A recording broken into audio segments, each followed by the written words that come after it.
जब तुम खुदा को किसी नाम से पुकारते हो तो इससे खुदा के बारे में या हतमी हकीकत के बारे में कोई पता नहीं चलता, बल्कि इससे सिर्फ आप अपने बारे में बता रहे होते हो। जब तुम कहते हो कि हमने उसका नाम अल्लाह रखा है, तो इससे बस इतना ही पता चलता है कि तुम एक ऐसे घर में पैदा हुए थे जहां सब मुसलमान रहते थे।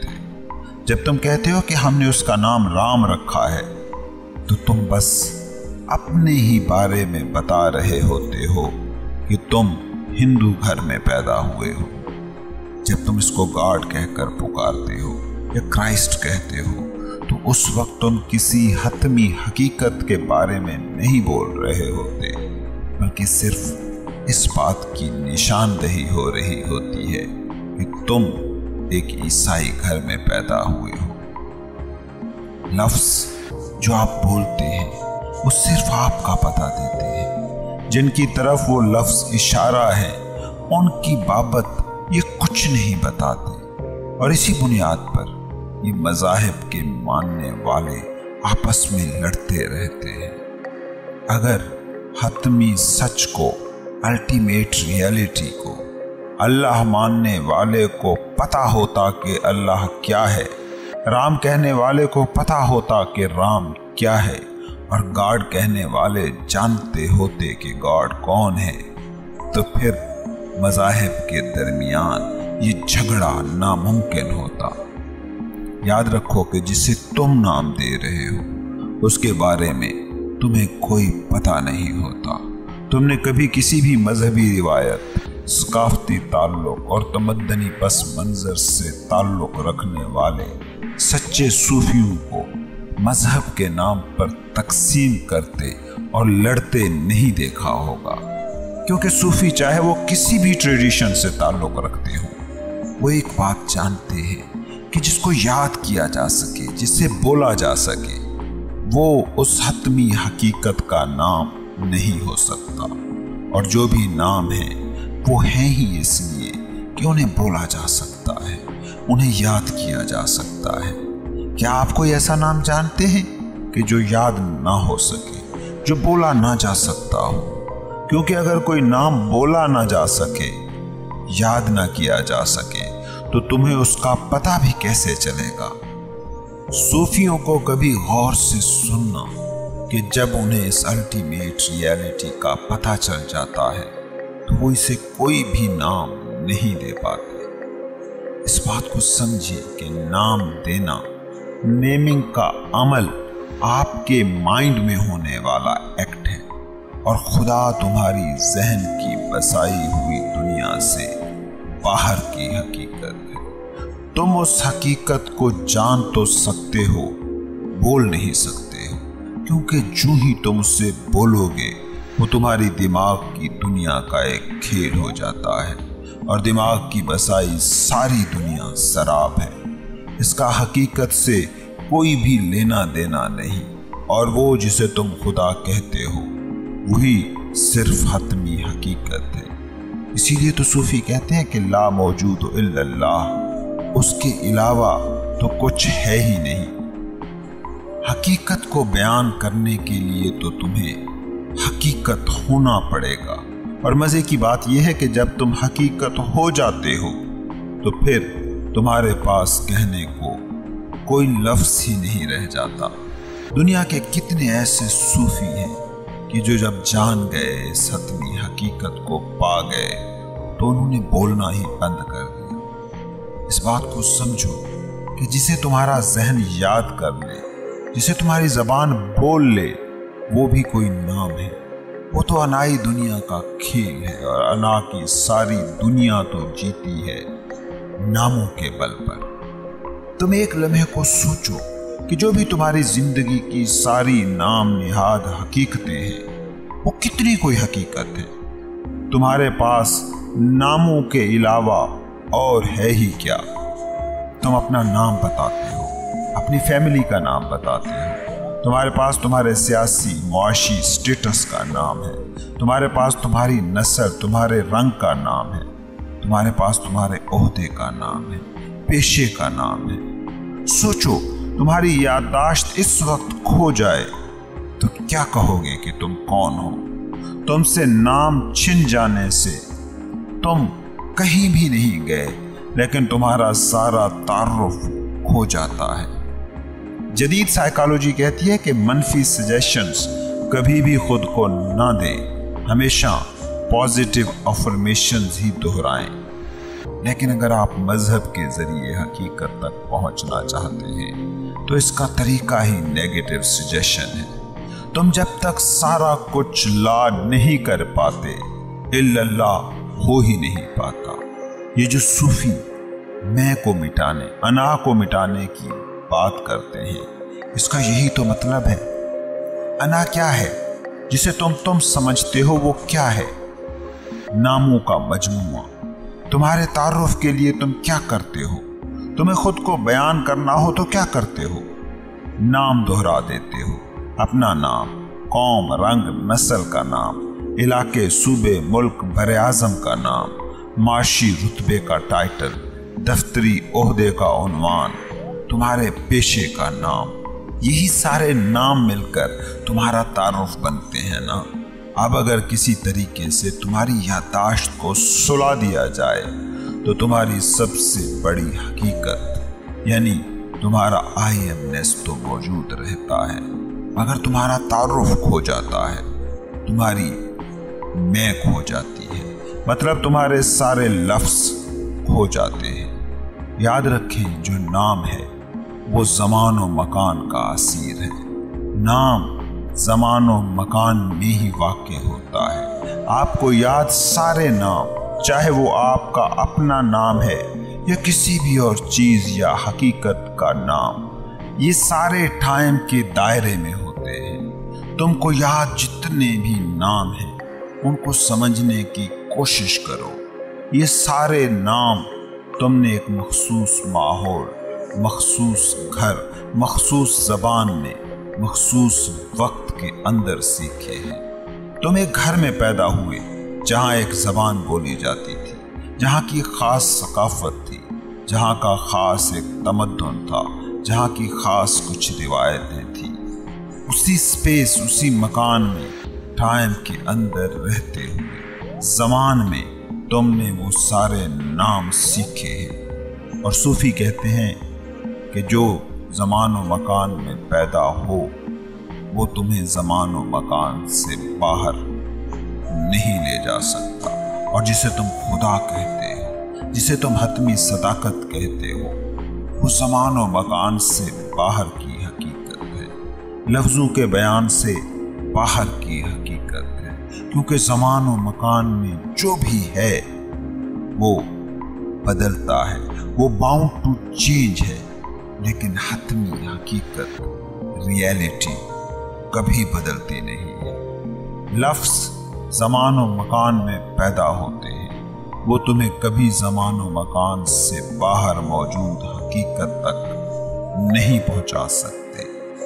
लफ्ज़ संगे मील बन सकते हैं, रहनुमाई कर सकते हैं, मगर ये मंजिल नहीं हो सकते। लफ्ज़ सूफियों ने भी इस्तेमाल किए, लफ्ज़ नबियों ने भी इस्तेमाल किए, लफ्ज़ जागे हुए बेदार इंसानों ने भी इस्तेमाल किए हैं, मगर उनका मतलब यही होता है कि इन लफ्ज़ों की मदद से ही लफ्ज़ों से ऊपर उठा जाए।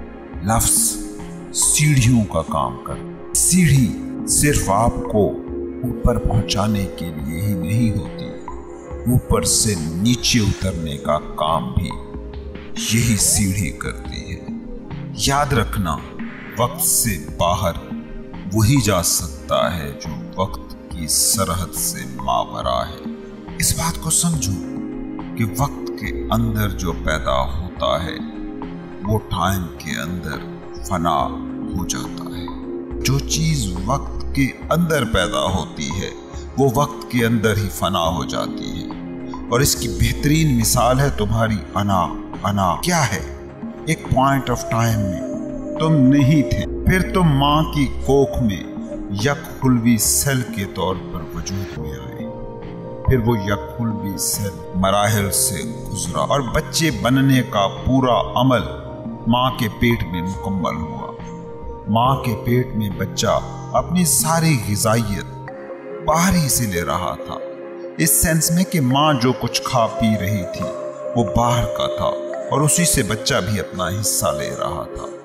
اس سپیس کہ جہاں وہ پہلا سیل بنا وہ ٹائم سے ماورا ایک حقیقت ہے، اور جو ہی جسم بننا شروع ہوا تو یہ ٹائم کے اندر ہو رہی ایک ایکٹیویٹی ہے۔ پھر یہ جسم رحم مادر سے باہر آیا اور باہر سے ڈائریکٹ ہی غذا لینے لگا۔ یہ انا کے ایک اہم ترین حصے یعنی جسم کے بننے کا عمل ہے۔ پھر وہ بچہ باہر سے غذا لیتا رہا اور جسم میں باہری میٹر سے ایڈیشن کرتا گیا، اور بچے سے لڑکا اور لڑکے سے جوانی اور جوانی سے بڑھاپے اور موت کی طرف بڑھتا رہا۔ انا کا دوسرا اہم ترین حصہ ہے مائنڈ۔ یہ بھی اس نے وقت کے، زمان کے، ٹائم کے دائرے میں سمیٹا ہے۔ آپ کا ذہن کیا ہے؟ بچہ پیدا ہوا، ماں باپ نے ایک نام رکھا، وہ نام اس نے بار بار سن کر ذہن میں ایڈ کیا، پھر اسے بتایا گیا کہ یہ کرو یہ نہ کرو۔ یوں وہ اخلاقی قدریں اپنے زمانے کی روایات اور تمدن کے مطابق دماغ میں ایڈ کرتا رہا۔ پھر سکول، مدرسہ، کالج، یونیورسٹی، ٹی وی، اخباروں اور دنیا نے اسے کتنی ساری چیزیں دی جو اس نے خود میں ایڈ کی۔ یہی ساری معلومات مل کر اس کا مائنڈ کہلاتی ہے۔ یہ معلومات جمع کرنے کا سارا کھیل کہاں ہوا؟ وقت کے دائرے میں۔ جسم کی تخلیق اور ذہن کی تخلیق، یہ دونوں عمل ٹائم اینڈ سپیس میں ہوئے ہیں، اور میں نے کہا کہ جو بھی ٹائم اینڈ سپیس میں پیدا ہوتا ہے وہ ٹائم اینڈ سپیس میں فنا ہو جاتا ہے۔ اور موت کے وقت بیسیکلی یہی ہوتا ہے کہ وہ جو جمع شدہ باڈی میٹر تھا اور جو جمع شدہ مائنڈ امپریشن تھے وہ دونوں فنا ہو جاتے ہیں۔ اب ذرا دھیان دیجیے اس خلا پر، اس صفر پر، اس ٹائم اینڈ سپیس سے ماورا پوائنٹ پر جہاں پہلا سیل عدم سے وجود میں آیا تھا۔ اس پہلے سیل کی تخلیق سے پہلے موجود خلا نہ ٹائم سے تعلق رکھتا ہے نہ سپیس سے، زمان و مکان کی سرحد سے باہر ہے وہ پوائنٹ، اور وہ مرنے کے بعد بھی اس دائرے سے باہر ہی رہے گا۔ وہ جسے تم نے زندگی کہا ہے، وہ جسے تم کانشیسنس کہتے ہو، وہ جسے مذہب کی زبان میں روح کہا جاتا ہے، جس کے رول کی وجہ سے مائنڈ اور باڈی کی تخلیق کا یہ سارا پروسیس شروع ہوا تھا، وہ پوائنٹ زمان و مکان سے باہر ہے، اور جو زمان و مکان سے باہر ہے اس کا فنا کی ٹائم اینڈ سپیس کی دنیا سے کوئی لینا دینا ہی نہیں ہے۔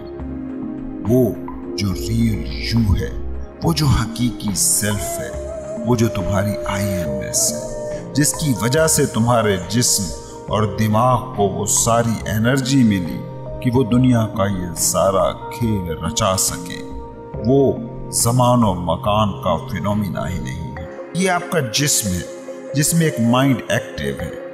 موت کے وقت اس میں سے وہ کیا نکل جاتا ہے کہ آپ کے جسم کے سارے خلیے موجود ہوتے ہیں، آپ کا سارا نرو سٹرکچر موجود ہوتا ہے، عصبی ڈھانچہ موجود ہوتا ہے، لیکن کیا چیز ہے جو نہیں ہوتی کہ جس کی وجہ سے اسی سیم ڈھانچے کو جو کل تک زندہ انسان تھا اب لاش کہا جا رہا ہے؟ اس سارے مینیفیسٹڈ، آشکار، ظاہر و باہر جسم میں سے وہ ان مینیفیسٹڈ حصہ نکل گیا ہے جسے تم زندگی کہتے ہو، جسے تم روح کہتے ہو۔ یہ وہی خلا ہے، وہی گنجائش ہے جو ٹائم اینڈ سپیس سے ماورا ہے۔ کیا مینیفیسٹڈ کے مٹنے سے ان مینیفیسٹڈ بھی مٹ جاتا ہے؟ کیا غبارے کے پھٹنے سے وہ گنجائش بھی مٹ جاتی ہے جو نہ نظر آنے کے باوجود بھی غبارے کو غبارہ بنا رہی تھی؟ اس کائنات کے مینیفیسٹڈ وجود کی بھی حقیقت یہی ان مینیفیسٹڈ ہے، جسے خدا کہو، जिंदगी कहो या नेचर, इस कायनात के मादी वजूद के साथ फना का खेल हमेशा से जारी है और हमेशा जारी रहेगा। लेकिन इसके अंदर जो फार्मूला काम कर रहा है, जो अनमैनिफेस्टेड है, वो हमेशा है, वो हमेशा रहेगा। आप भी इन्हीं दो का कॉम्बिनेशन है। एक है आपकी अना, जो टाइम एंड स्पेस की दुनिया में आपने जमा की है, जिसे आप कहते हैं। वो यही जमाशुदा मैटर और जमाशुदा इंप्रेशंस ही हैं। लेकिन इस एलिमेंटल गेम में कोई फार्मूला है जो आंसर के इस सारे खेल को जिंदगी दिए हुए है। वही फार्मूला है रूह, हस्ती, बीइंग, कुल जिंदगी, खुदा। तुम्हारी अना नुमाइंदा है उस दुनिया की जो टाइम एंड स्पेस में है, कि फना जिसका मुकद्दर है, और तुम्हारा हकीकी सेल्फ तुम में हिस्सा है उस अबदियत का जो लाजिवाल और लाफना है और जो टाइम एंड स्पेस से मावरा है।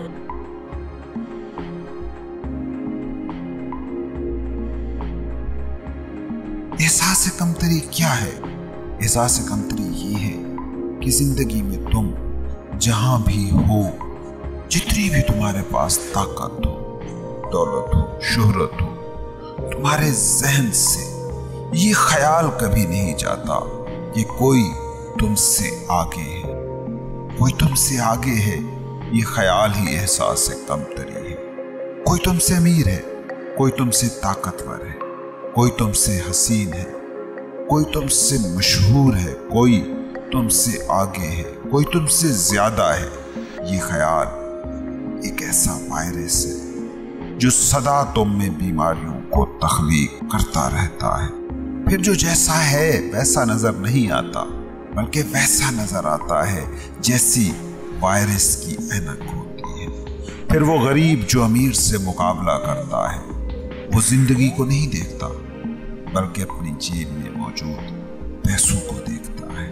फिर वो गुमनाम जो नामवरी चाहता है, वो जिंदगी के ज़ेरो बम से बेकरार कायनात के रंग नहीं देख पाता, बल्कि शोहरत और बेनामी की ऐनक से जिंदगी को देखता है। इस बात को समझने की कोशिश करो कि एहसास कमतरी की अगर तुम्हारी जिंदगी में कोई एक आध शक्ल ही होती तो इंसान शायद कोई रास्ता खोज ही लेता। कोई तुमसे ज्यादा खूबसूरत है, किसी की आवाज तुमसे अच्छी है, किसी की फिजिक तुमसे अच्छी है, किसी का गांव तुमसे खूबसूरत है, किसी का शहर तुमसे अच्छा है, किसी की नौकरी तुमसे अच्छी है, किसी का बिजनेस तुमसे अच्छा है, किसी का ओहदा तुमसे ऊंचा है, तो कोई कद में तुमसे ऊंचा है, कोई ज्यादा पढ़ा लिखा है। तुम सोचो तो सही कि इंफीरियरिटी कॉम्प्लेक्स की ये पूरी आकाश बैर जिंदगी के शजर को कैसे ढांपे हुए है। कभी सोचा है तुमने कि दिमाग ज्यादा इस्तेमाल करने वाले पढ़े लिखे लोग कभी कभी हाई डिप्रेशन में क्या कहते हैं कि काश हम इतने पढ़े लिखे ना होते, और वहीं दूसरी तरफ अनपढ़ कह रहे होते हैं कि काश हम कुछ पढ़े लिखे होते। वो जो बहुत दौलत कमाकर मायूसी से कहता है कि जब मैं गरीब था तब बहुत ही भला था, वो ये भूल गया है कि कभी वो गरीब था और दौलतमंदी को मंजिल कहता था, अपनी खुशी समझता था। एहसास कमतरी ऐसा घाव है कि जिसे दुनिया की कोई एंटीबायोटिक भर नहीं सकती। ऐसी खाई है कि जिसमें कुछ भी डाल दो खाई भर नहीं सकती।